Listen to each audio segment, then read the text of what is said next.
Okay! Ready, set, go!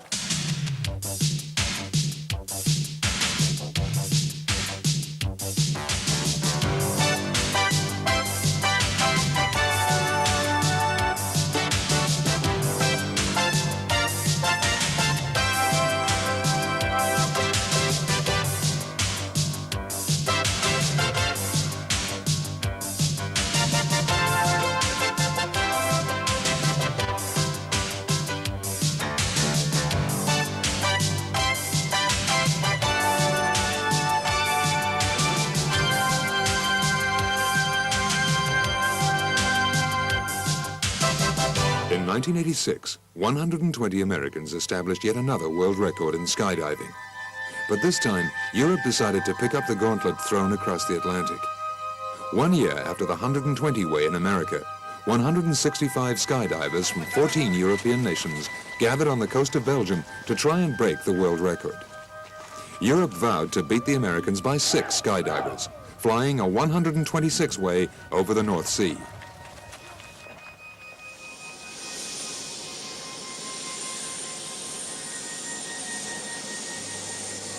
But setting a world record is easier said than done. It would take hours of patient preparation and split-second timing to achieve a goal which would probably only last a little over 3 seconds. A brief moment of glory. As they embarked on their first practice jump together, the world record seemed a long way off. It was Monday, July the 6th. They had only 6 days to build a perfect flying formation of 126 people, the 126 way.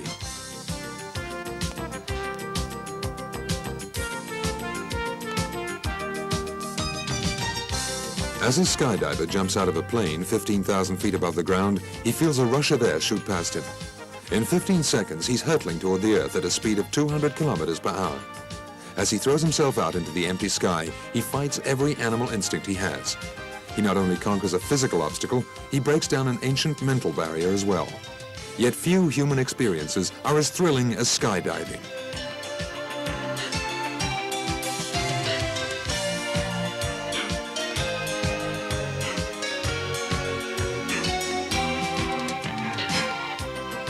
By changing the position of his body, a jumper can move from left to right, rise or fall, or vary the speed of his fall from 170 to over 300 kilometers per hour.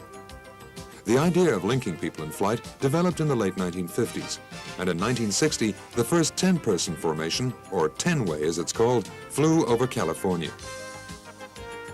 27 years later, Europe was challenging America's domination of the sport. More than just a world record attempt, the challenge would commemorate the 30th anniversary of the Treaty of Rome. What a better way to celebrate the dream of a United States of Europe than to fly a human ring formed by 14 European nationalities in the skies over Belgium, the birthplace of the EEC.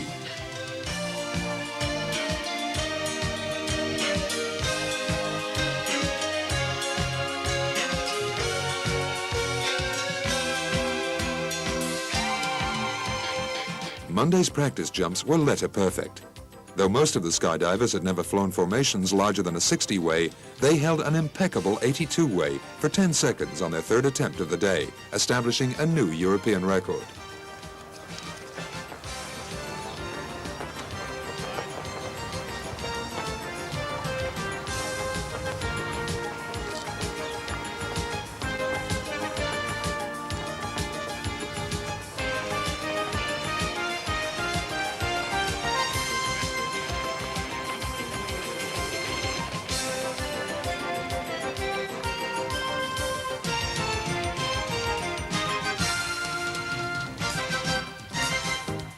Almost immediately after the American record in 1986, the Cirrus Groupe, a Belgian association, took on the awesome task of organizing the first European Parachutist Challenge.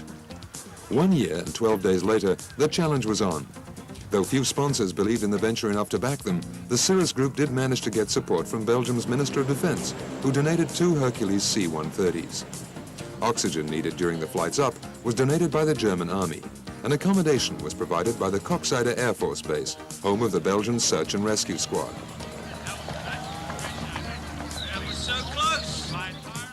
The skydivers had all volunteered for the record and even helped pay for expenses out of their own pockets. Yet only 126 out of the 165 that rose to the challenge would be able to participate. The difficult task of selecting the final team was the responsibility of the technical committee. Practice jumps were filmed by 4 different cameramen, and each video was carefully analyzed. An individual's performance would determine whether he or she would be entered on the final computer listing for the record attempts. Following each attempt, further videos would continue the selection. On the first day, each jumper wondered if he would make the grade and have a shot at fulfilling a dream. Europe's 126 way.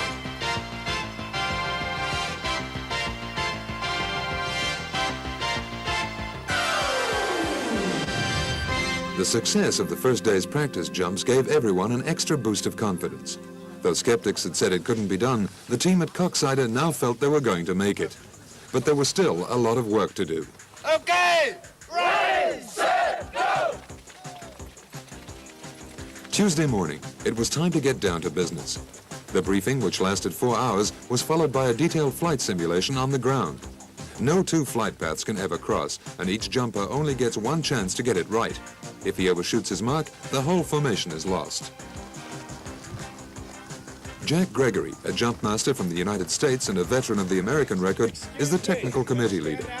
He takes charge of the training, explaining the complex patterns to the team. The trail plane, there's that one there. It will still be this normal position. The skydivers are nervous as they board for the first attempt. They do not know what lies ahead. No one has ever attempted a formation this large before.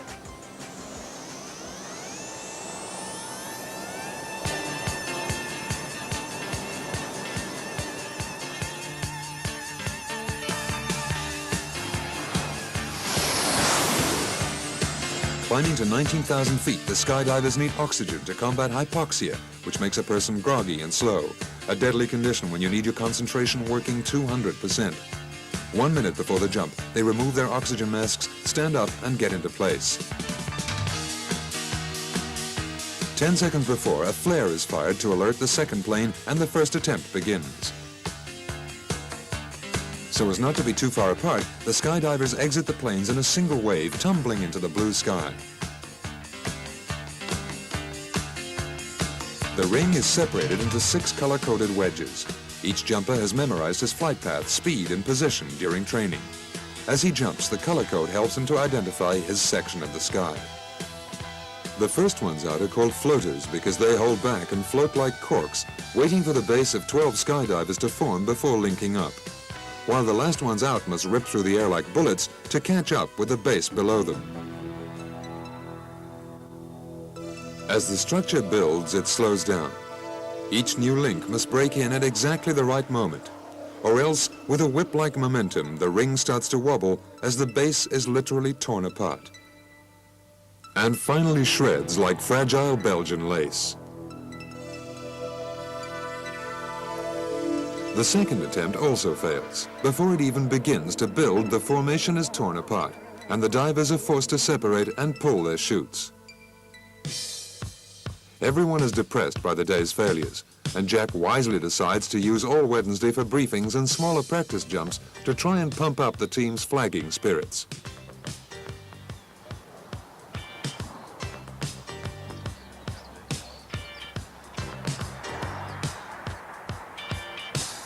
On Thursday, the team takes part in the Airbase's annual air show, and along with thousands of spectators, they're dazzled by the aerial acrobatics of Italy's Frecce Tricolori and Britain's Red Arrows.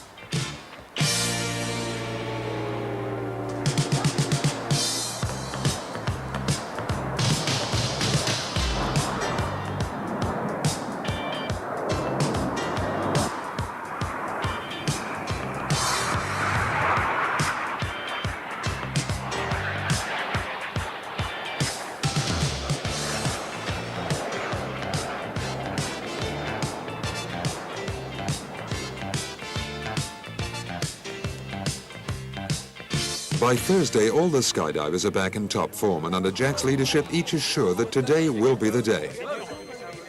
All 126. All 126 people, pick up your grips. If you only had one... Raul Torres, another American, also briefs the team. New selections are made, and a fever spreads through the airbase. This one is going to be it. The team's confidence is contagious, and even the judges get ready in case this might be the big one. A record is not established unless a jump is made in exactly the way described to the judges beforehand, and with a number of people planned. For example, if 150 people jumping together manage to fly a 1-2-6 way, it would be a performance, but not a record. For that, you need 126 on 126.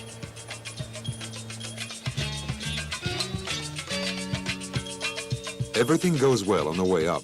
The two Hercules C-130s are flying in perfect formation, following Jack's innovative flight plan, which calls for them to be about 60 meters apart, one slightly below the other. The aircraft's position is vitally important to a successful attempt. One plane carries the first 80 skydivers, while the other only carries 46.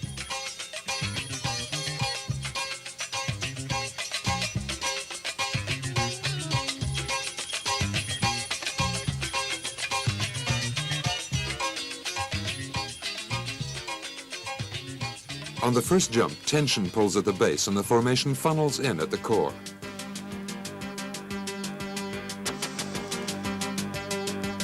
The second attempt builds much better. Each diver approaches smoothly, as if on an invisible rail, but much too slowly. They only have 90 seconds of free fall in all. At 5,000 feet, the skydivers must break before the formation is complete.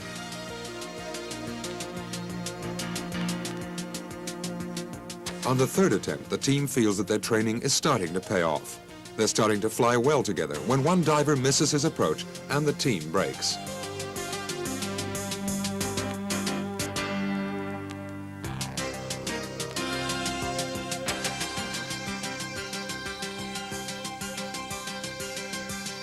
When a formation is ready to break, those in the base wave their legs, signaling to the rest of the team.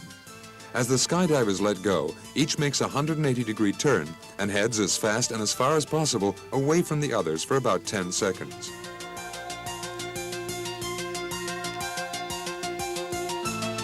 From the ground, the break looks like a supernova exploding, followed by a shower of meteorites which bloom into 126 multicolored parachutes.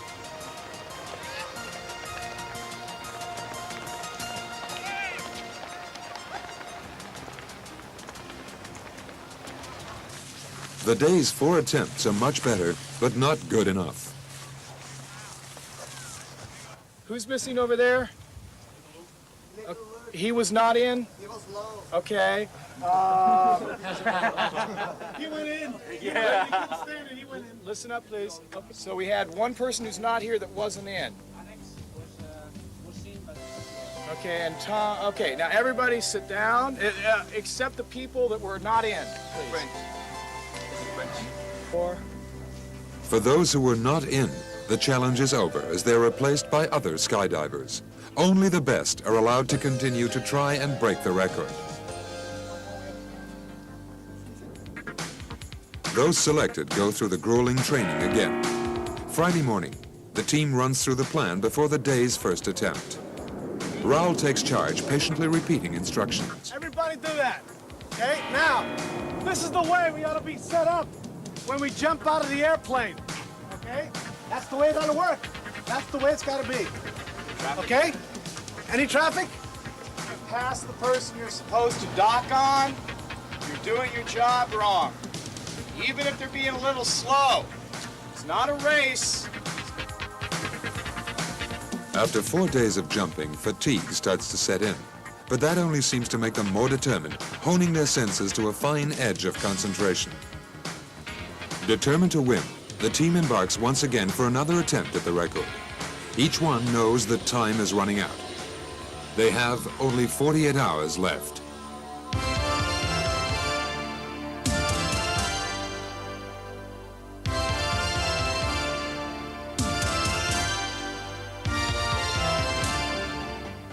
Everything goes according to plan, with each diver following instructions and coming in both smoothly and rapidly. The formation is flying beautifully, flat and stable. It does not wobble with inner tension. Before the break, it builds to 122 divers, the best world performance ever achieved. Breaking the 120 barrier is a great psychological success. By flying 2 divers better than the Americans, the European team proves to itself that they are capable of becoming the world's record holders for the largest formation.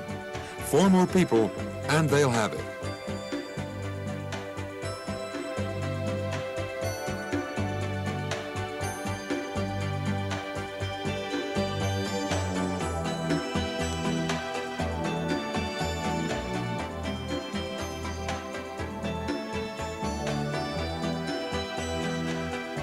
Another attempt that day falls short at 115 on 126.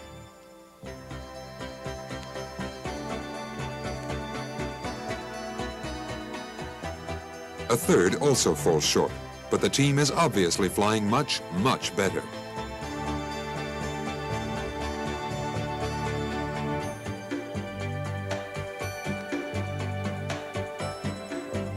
Late Friday afternoon, each one on the team knows that the record is only inches away. They can feel it within their grasp. They know that they're good enough to succeed. Time becomes their enemy, for tomorrow is the last day. Though they're tired, they decide to try one more jump before the light fades on Friday evening. This is our last walkthrough before we board. So let's pay attention, concentrate, and for God's sakes, have fun. Okay, ready, set, go!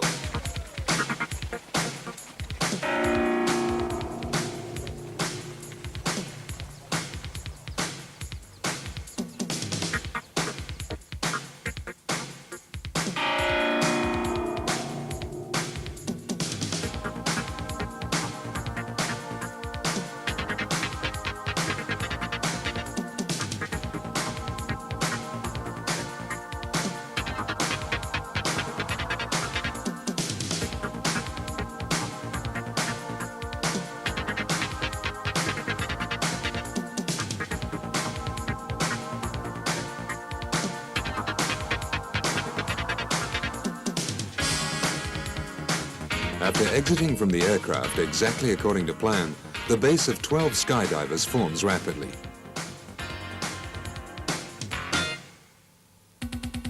Spectators on the ground stand in awe as the formation starts to take shape.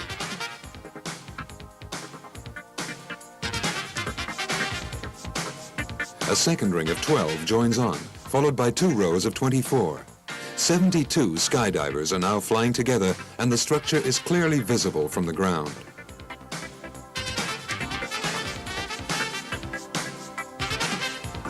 Slowly but surely, the star builds. A link of 36 skydivers is added on before the final 18 approach. The team is flying as a single body. The effect is spectacular, as the giant multicolored star flies over the North Sea in the late afternoon sunshine. But the record is not to be.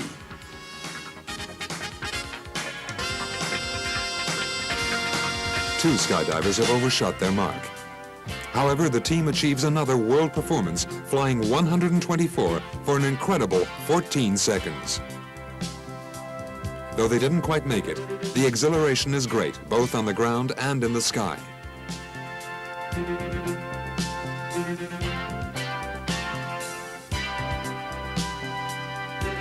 As the sun sets on the North Sea, they know tomorrow will be the day.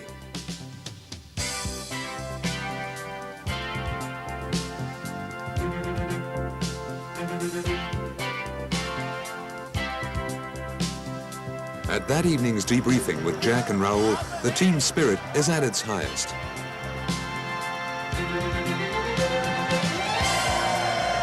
This is looking good. Are we having fun yet? Yeah! Okay. Now, that thing started out, I think, a heck of a lot nicer.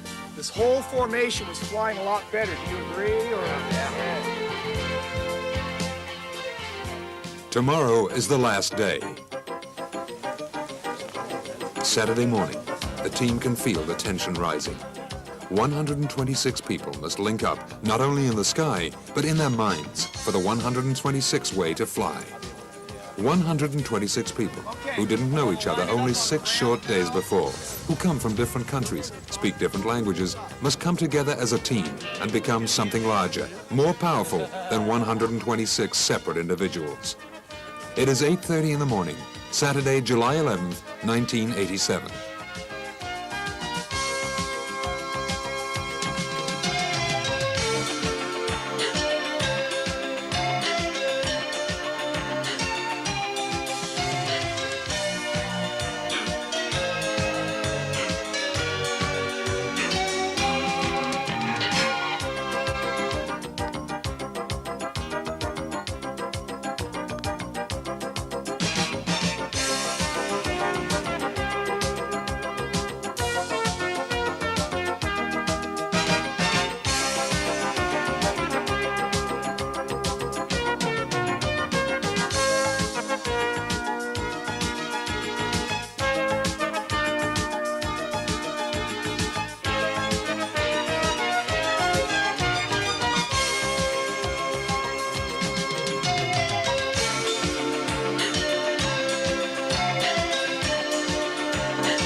Each one does his job perfectly, and the structure literally flows into place.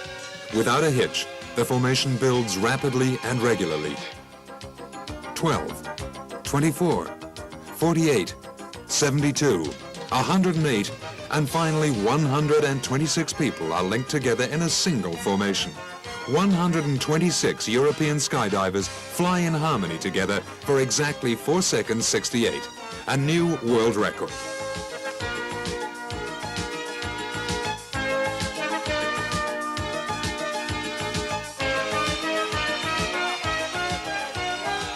On the last day of the first European Parachutist Challenge, Europe has wrested the world record from America for the first time in skydiving history.